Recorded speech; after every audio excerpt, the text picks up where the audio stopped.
time and the biggest beach festival in the Philippines every last week of May. It is held in the village of Busama in the town of Glan, Sarangani, attracting over 100,000 visitors. It's scheduled for 3 days and organizers included provincial tourism. Lastly, or the last one, the Tuna Festival. It is the heart of fondly called Jensen City or General Santos City or Jensen City rather. Lies that grand celebration of the Tuna Festival. We all know that Jensen is the tuna capital of the Philippines, where all things and tuna inspired are visible within the colorful streets of the city, bringing within the title of the tuna capital of the country. Like what I said kanina, General Santos City commemorates this one-of-the-kind festivity with every first week of September.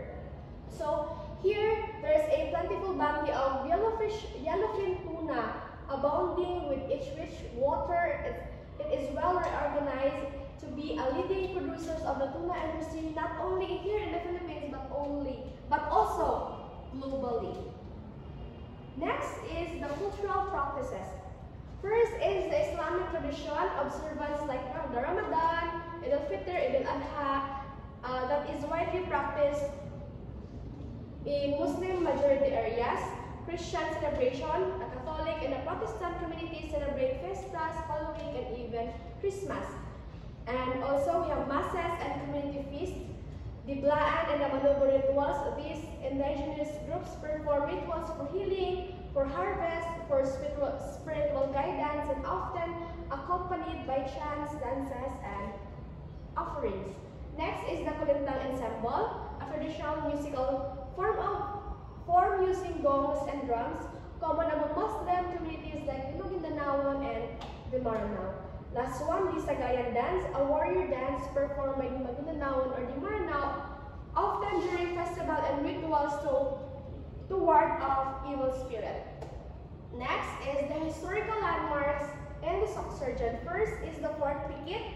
The Fort Piquet is located right at the back of the municipal town hall of the Piquet, built in 1893, a stone mansory as part of a series of military fortifications in Mindanao by the Spanish colonial government. It has been used by the American colonial government in 1902 and in 1912 to 1945. So, to make it short, the National Historical Commission of the Philippines had declared the Fort Piquet as one of the historical landmarks in March 2012. Next is the Maitum anthropomorphic burial jar, are some of the most important historical finds in the Philippines. It shows how early Filipino buried dead and how they made it in art, or how they made art. These poetry jars found in an Ayub cave are from the Metal Age, which lasted about 5 BCE or the before Common Era to 370 or the Common Era. So here, makikita natin sa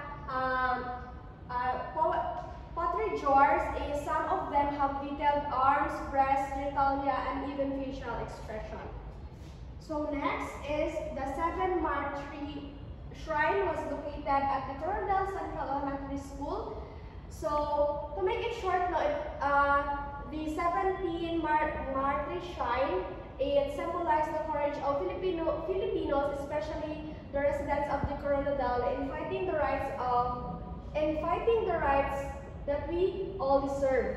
So the Martyrs were evident manifestation of how the province struggled with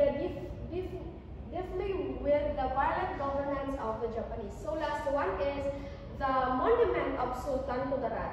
So the Monument of Sultan Kudarat is a historical culture dedicated of honoring the memory of Sultan Muhammad Dipatuan Kudarat, a prominent leader who played a significant role in the resistance against Spanish colonization here in the Philippines during the 17th century. This monument served as a testament of his bravery and determination, symbolizing unwavering commitment to defend his people's sovereignty. So, for the landforms and heritage, first is the Mount Matutom located in South Cotabato. The Mount Matutom is a dormant strata volcano, an iconic shape of lush forest. It is a favorite among hikers and nature lovers. So, if you want to visit some of the landforms in the South Cotabato, pwede nyo i-visit ang Mount Matutom if you are a nature lovers or a hikers. Next is the Lake Cebu, also located in South Cotabato, a scenic highland lake surrounded by rolling hills, a homeland of the Tiboli indigenous people. It's also a gateway to several waterfalls. Next is one of the famous landforms that is located at the Alameda, Cotabato. The well-known or the famous one, the Asik-Asik Falls. It is a unique curtain-like waterfall emerging from a lush cliffside covered in greenery. Is one of the most photogenic falls in the country, but sadly, murag close naman ang Asik-Asik, di ba? Because of kanang bigla lang mag-ano ang tubig. So that's why murag basig inaayo pa nila. Next is the Hicog Bente Falls, located in Lake Cebu, South Cotabato. One of the 7 waterfalls in the Lake Cebu, known for its height and power. You can even zip line over it for a thrilling view. So siguro here is zip line para mas makita jud mo ang beauty or thrilling views. The region has extensive coastlines, valleys, and even mountain ranges. Known for its river system, the region is the catch basin of Mindanao, particularly at the Cotabato Basin or Basin, a large depression surrounded by mountain ranges on 3 sides. Next is for the economy of the Soxargen. The economy of the Soxargen grew by 5.5% in the year 2024, faster than 3.5% growth recorded in the year 2023. So, the mining and the quarrying posted year-on-year growth of 277.2% in the year 2024. So, all other industries recorded like human health and accommodation and for service activities and professional and business services. Next is we have also the sugarcane recorded increase in production during the period under review. The coconut decreased by 5.4% during the first quarter of 2024. Then the banana also production dropped from 7.0%, while the pineapple was recorded decreased by 2.3% during the period under review of the year 2024, while the palm oil or the fresh fruit bunch decreased also by 7.2%. Next is for the climate type is that the dry season in Soxargen typically occurs during the month of November to April. During this period, the region experiences minimal rainfall and generally sunny weather siya. And here the air is relatively dry and temperatures can become quite warm, especially in the month of March and April, while the wet season in Soxargen spans from the month of May to October, and this period is characterized by infrequent rainfall, high humidity level, and occasional thunderstorm. Next is for the demographic. The total population of Region 12 or Soxargen as July 1, 2024 is 4,462,776 based on the latest census population or the PopCen 2024. The total population of Region 12 accounts for about 4.0% of the Philippine population in 2024, and the Soxargen ranked 13 among the 18 regions in terms of population and size. For the ethnics, the Soxargen or Region 12 is a melting pot of various ethnic groups, including the Hiligaynon or the Ilonggo, the Cebuano, and Maguindanaoan, Tiboli, and the Blaan people.